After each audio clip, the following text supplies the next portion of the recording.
Hello friends, Canva की series में आपका स्वागत है। इससे पहले कि हम अब डिज़ाइन पार्ट की तरफ बढ़ें, बारी बारी से चीज़ों की जानकारी लें, इससे पहले मैं एक बेसिक्स ओवरव्यू देता हूं किस तरह से आप किसी पर्टिकुलर डिज़ाइन को मॉडिफाई कर सकते हैं कैनवा के अंतर्गत, ताकि जब हम आगे की तरफ बढ़ें तो हम उन एलिमेंट्स पे काम करें जिनको हमें चेंज करना है। बेसिक जानकारी हमें पहले से होनी चाहिए।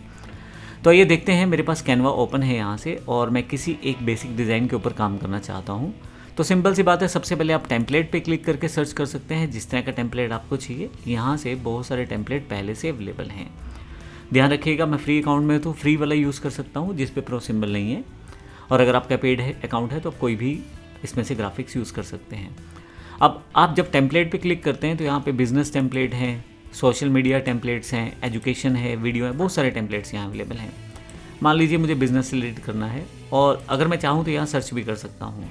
जैसे मैंने पहले बनाया था, स्पेशल ऑफ़र के नाम से मैं एक टेम्पलेट सर्च कर लेता हूँ। कैनवा पे बहुत सारे टेम्पलेट पहले से पड़े हुए हैं। अब अगर मुझे कोई पहले से बना बनाया डिज़ाइन चेंज करना है तो मैं, क्योंकि फ्री अकाउंट में हूँ तो प्रो वाला नहीं यूज़ करूँगा। आप देखेंगे जिसके साथ वो सिंबल नहीं है उसको मैं यूज़ करना चाहूँगा, तो जहाँ प्रो का सिंबल है उसको मैं यूज़ नहीं करूँगा। अभी मैं इसी को यूज़ कर लेता हूँ जो सिंपल है। मैं क्लिक करता हूँ। जैसे आप क्लिक करेंगे यहाँ पे तो आपके पास एक अलग विंडो ओपन हो जाएगी जिसमें बाकायदा उसका साइज़ दिया जाएगा, किस टाइप का वो टेम्पलेट है उसकी जानकारी दी जाएगी, और इसके अलावा आप इसे कस्टमाइज़ कर सकते हैं। तो जब मैं कस्टमाइज़ पे क्लिक करूँगा तो ये टेम्पलेट मेरे पास एडिटिंग के लिए अवेलेबल हो जाएगा। अब क्योंकि मैं बेसिक चीज़ जानकारी दे रहा हूँ आपको, अब देखिए टेम्पलेट्स में काम करने के लिए सिर्फ आपको क्लिक करना होता है। मैंने अगर इसका फ़ॉन्ट चेंज करना है तो सिंपल सेलेक्ट करूँगा और यहाँ पे फ़ॉन्ट स्टाइल में चेंज कर सकता हूँ। हर एक चीज़ की इन्फॉर्मेशन हम आने वाले सेशन में लेंगे। फ़ॉन्ट से रिलेटेड सारे ऑप्शन यहाँ आपको मिल जाएंगे। फ़ॉन्ट बढ़ाना है, साइज़, इसका कलर चेंज करना है या कुछ और चीज़ों की इन्फॉर्मेशन आप वर्कआउट करना चाहते हो तो सब यहाँ से कर सकते हैं।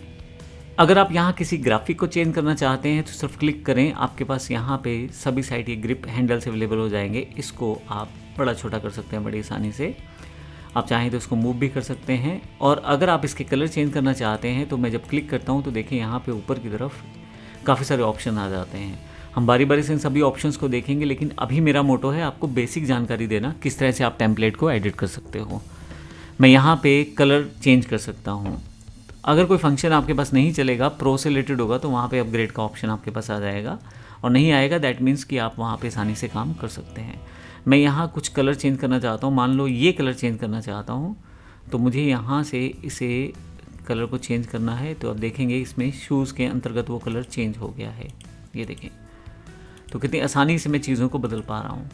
इसी तरह से अगर मैं इस ग्राफिक के अंदर कलर चेंज करना चाहता हूँ तो ये भी बड़ी आसानी से मैं कर सकता हूँ। जैसा कलर मुझे चाहिए वैसा कलर मैं यहाँ से ले सकता हूँ। तो ये एक बेसिक एडिटिंग प्रोसेस है। अगर आप कोई नई चीज़ डालना चाहते हैं तो यहाँ से आप एलिमेंट्स पे आ जाएं और यहाँ से कुछ सर्च कर सकते हैं। मान लीजिए मैं शूज़ ही सर्च कर लेता हूँ, तो यहाँ बहुत सारे शूज़ डिज़ाइंस अवेलेबल हो जाएंगे। अब फिर से प्रो और फ्री वाला ज़रूर ध्यान रखिएगा। तो अगर मुझे यहाँ पे कुछ फ्री वाला मिल जाता है तो फ्री यूज़ कर सकता हूँ, नहीं तो मैं पेड यूज़ कर सकता हूँ। तो यहाँ ये वाला पार्ट फ्री है, ये वाला फ्री है, ये वाला फ्री है, तो इसको मान लीजिए यूज़ करना है तो यहाँ पे मैं इस ग्राफिक को यहाँ पे लेके आ सकता हूँ। अभी इसमें और भी एडवांस फीचर लग जाएंगे, लेकिन अभी मैं सिंपल आपको बता रहा हूँ कि किस तरह से काम किया जा सकता है। नहीं चाहिए तो आप इसे डिलीट कर सकते हैं। और यहाँ से आप AI इमेज जनरेटर का सजेशन है, अभी हम AI पे बाद में काम करेंगे, बेसिक जानकारी लेंगे। अगर आप इन एलिमेंट्स की तरफ ध्यान दें तो ऑल पे तो बहुत सारे एलिमेंट्स हैं, ग्राफिक्स पे ग्राफिक्स अवेलेबल हो जाएंगी, फ़ोटोज़ में पर्टिकुलरली फ़ोटोज़ अवेलेबल हो जाएंगी, फ्रेम में कुछ अलग तरह के फ्रेम यूज़ होंगे। अब आने वाले टाइम में देखेंगे इस फ्रेम का यूज़ का कैसे किया जा सकता है प्रयोग। वीडियोस अगर आप चाहते हैं तो वो भी आप यहाँ से प्राप्त कर सकते हैं। शेप्स यहाँ पे अवेलेबल हैं, जो आपने टाइप किया था उससे रिलेटेड। शूज़ से रिलेटेड कोई भी शेप नहीं है तो छोड़ देते हैं, लेकिन फ्लावर से रिलेटेड हो सकता है शेप्स हो, तो वो भी अवेलेबल नहीं है। लेकिन मैं यहाँ ले लेता हूँ सर्कल से रिलेटेड यहाँ पे शेप अवेलेबल है, तो ये मैं शेप ले सकता हूँ, जैसे चाहूँ वैसे उसे यूज़ कर सकता हूँ कहीं पे रख के। तो इस तरह मैं अपना जो डिज़ाइन है उसमें चीज़ें बदल सकता हूँ, चेंज कर सकता हूँ। फाइनली जब मेरा ये डिज़ाइन तैयार हो जाता है तो मैं शेयर पे जाके इसे डाउनलोड पे जाऊँगा और यहाँ पे मुझे किस तरह से इसे सेव करना है, JPG PNG किस तरह से करना है मैं सेव कर सकता हूँ। मैं JPG पे क्लिक करता हूँ और यहाँ अगर आप साइज़ चेंज करेंगे कुछ चीज़ों का तो प्रो फीचर होने की वजह से आपको रोक देगा। अभी डिफ़ॉल्ट पे रहने देता हूँ और इसे मैं डाउनलोड कर लेता हूँ। जैसे ही डाउनलोड करूँगा ये ग्राफिक मेरे पास मेरे सिस्टम में डाउनलोड होनी शुरू हो जाएगी। ये मेरे पास अवेलेबल हो गई है, 105 KB की फ़ाइल है और अगर मैं इसे ओपन करके देखूँ तो मेरे पास ये फ़ाइल अवेलेबल हो गई है। अब मैं इसको कहीं भी यूज़ कर सकता हूँ। आप देखेंगे ये ग्राफिक मैंने तैयार कर ली है। ये जर्नल मैंने आपको एक आइडिया दिया है, ब्रीफ आइडिया, कि किस तरह से आप किसी ग्राफिक को एडिट कर सकते हैं। पूरे के पूरे कोर्स में हमने यही चीज़ें सीखनी है, लेकिन हर बार कुछ ना कुछ नया एडवांस होता चला जाएगा।